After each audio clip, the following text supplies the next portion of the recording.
Hello friends and welcome back to my channel. Today I'll be discussing about tetanus part 2. Actually, I've discussed the video of tetanus in two parts. In the first part, I have already discussed about the definition, the etiology, the epidemiology, and about the pathogenesis of tetanus. And today I'll be discussing about the clinical manifestations, the diagnosis, differential diagnosis, and the treatment of tetanus. Let's start. The clinical manifestations of tetanus, basically tetanus produces a wide spectrum of clinical features which is divided into two. The first is the generalized and the other is the local.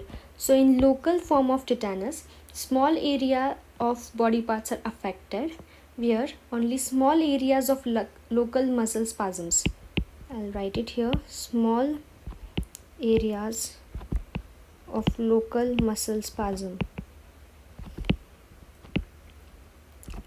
Okay, so if cranial nerves are involved in the localized cephalic tetanus, then there is this involvement of the pharyngeal and the laryngeal muscles.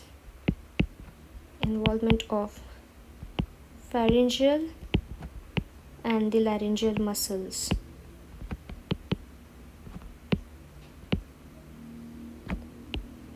Okay, so moving to the generalized form of tetanus. So basically this is very painful than compared to the local form of tetanus. Now in the typical progression of this generalized tetanus, the muscles of the face and jaw are affected first.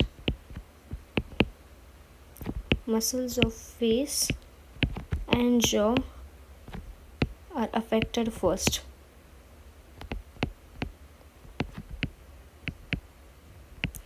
Okay, so in neonates we can see this inability to suck. So this is the most common presentation in neonates.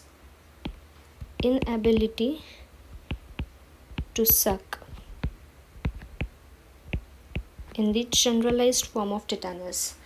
Okay, so for assessing the prognosis of tetanus, the speed at which the tetanus develops is very important, and most important again is the incubation period and the period of onset.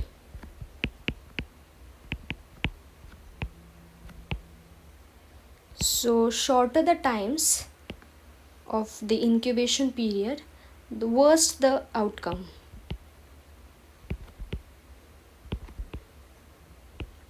Okay, so moving to the symptoms of tetanus. So there is trismus, that is the locked jaw. Then there is muscle pain and stiffness, back pain, and then there is also this difficulty in swallowing. Also in neonates, we see difficulty in feeding.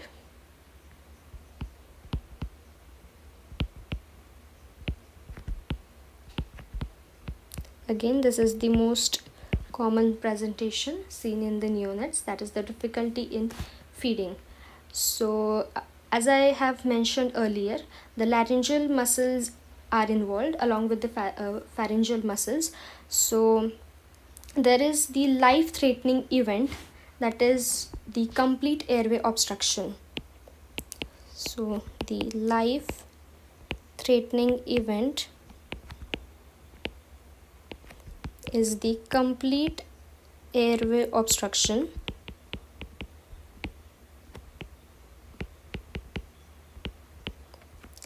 And thus there is the spasm of the respiratory muscles.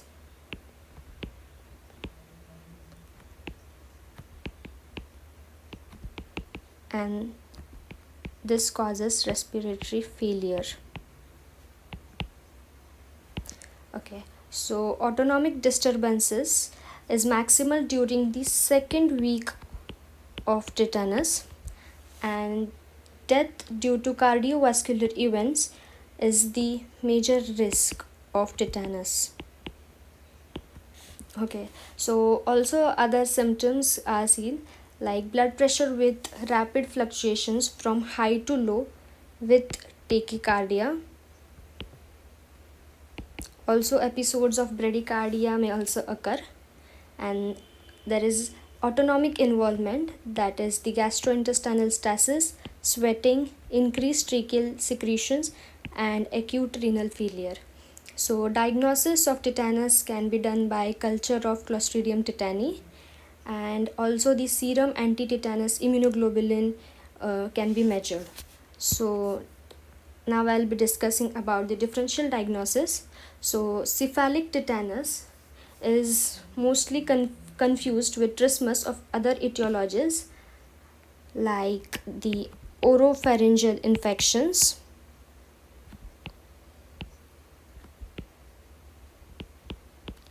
and also neonatal tetanus.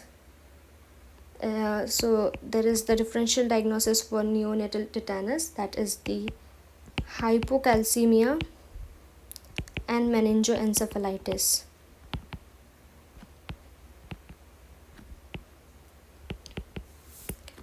So treatment for tetanus, so firstly it includes that the entry wound should be identified, cleaned and debrided of the necrotic material. We also have the antibiotic therapy, that is metronidazole 400 milligram rectally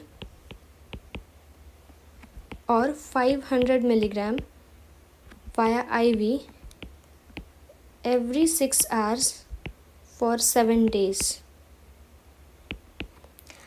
Also there is the alternative therapy,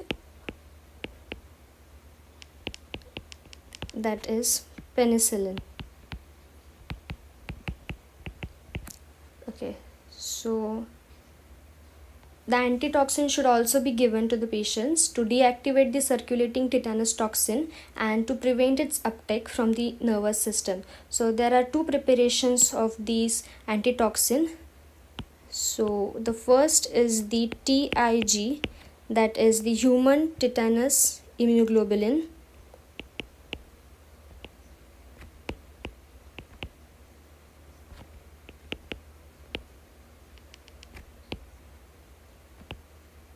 And the other is the equine toxin,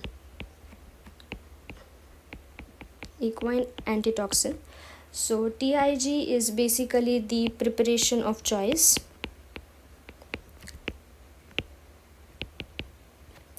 So TIG is the preparation of choice because it is associated with less anaphylactoid reactions due to less likely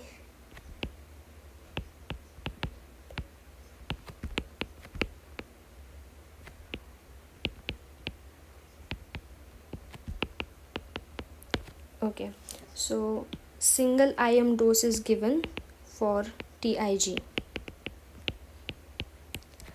Looking to the equine toxin, so it is also widely available and it is also given intramuscularly as single or in divided doses.